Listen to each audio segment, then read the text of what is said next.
Hello and welcome to the Healer's Commentary. Spells of gameplay with a casting of thoughts, critique, and advice. My name is BlueGill75, doing just a round of Warfare in Magicka Wizard Wars. And just going for kind of a usual thing, starting out with all my allies went in the other direction as me. I don't think there needs to be two people to cap the nearby point on this map.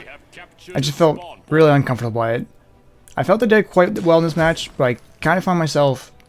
I'm catching myself now that whenever I try to teach someone something, I tend to come off as condescending because I treat them as if they're learning that for the first time. Like, I checked in replays where my allies were doing something, but if they don't do it nearby me, if I catch that, then I'll think that they had never done it before. So I think it would just keep my trap shut while playing the game, just at least try to let them figure it out on their own, because if I might just type green rings block healing, life wards block healing, I can't heal you when you have life wards on. A lot of people know it, I just don't think they really care, or that's really the priority at the moment. I'm just trying to work on those little habits like that. You're like, just don't get too caught up by your allies if they're not doing exactly what you want them to. Like, not everybody has... Like, it's easy to backseat someone and tell them what they're doing wrong when they're focusing on something else. That's something I certainly understand, trying to do commentary and gameplay at the same time. It can be quite a challenge. And yeah, as I'm starting to take perspective of it, it's hard to notice everything around you when you're focusing on one thing. And for some, like myself, I'm still learning at the game and trying to get better at it. It's just learning from your mistakes first off. Just trying to keep an eye on my allies. Noticing some of them will get wet or get caught on fire, so instead of just spraying them with fire or water, I'll mix in the element with my life beam. And then you can multitask that way. Just wait for, well, you know how it works. Just wait for that sound, or just wait for that little sizz of smoke, and it can take care of that pretty well. I've noticed most of the people in this match, just their reflexes were a little bit slow. I was able to fight them off quite well, just because they almost never put in the countering ward, whereas that guy was trying to electrocute me, just put on my electric wards and then carry on. See, he had rock, put on your rock wards, so that he's not so much a problem. I'm learning this is quite useful. You do an earthquake around you, it can knock people down, and that buys you time to either heal yourself real quickly, or, well, just set up the ward that you need to. And I noticed my ally here, he was doing really good at killing enemies, but he didn't put on his wards at the time. And I was thinking he wasn't doing all that well, but he was doing well at everything else, just his defense wasn't that good. So I've noticed there where I kept doing my earthquake, my ally behind me kept getting hit. Put on your earth wards. Like, I can't really react to...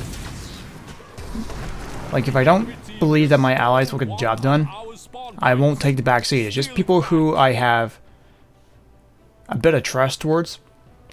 If there's someone who I think can do it much better than me to try to go after an enemy, or fight off a group of enemies, I'll just start to take the back seat and either help them get some damage dealt, or if they're taking too much damage, I'll start healing them instead. But if I don't think they're competent enough to protect me at the very least, then I'll just keep attacking. Because I need to know that I can be looked after if I'm going to look after somebody. It's something I'm learning more in this game, because everybody can heal themselves. Everybody has the same skill. Not counting magics, of course. But everybody's capable of healing themselves, put on their wards, or healing other people too. So it's not like it's not like they can't heal themselves, but you can't quite exclusively... You can't just focus on one thing, because, well, everybody has the same spell and same way to counter. It's just mostly knowledge as far as it goes.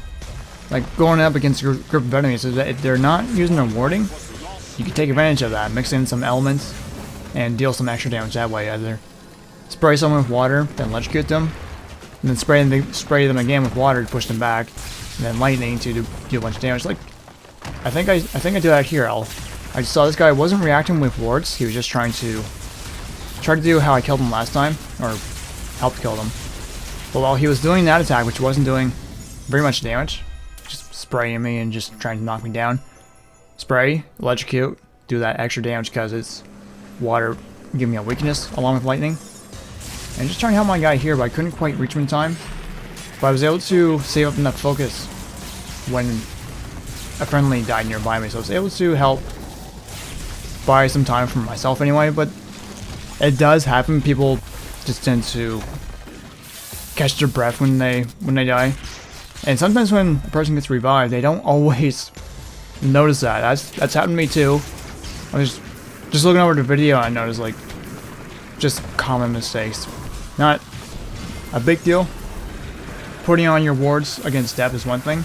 I noticed death, the Grim Reaper will take damage from life, so I think if you put revive on him, that would instantly call him off. But you can point your healing beam and do damage towards him if you're far enough away. But I'm going to look into that further whenever I have a chance to point a beam at a Grim Reaper long enough. I think he just goes away if he's chasing you down. If you're able to get far enough away from him and then cast a life beam.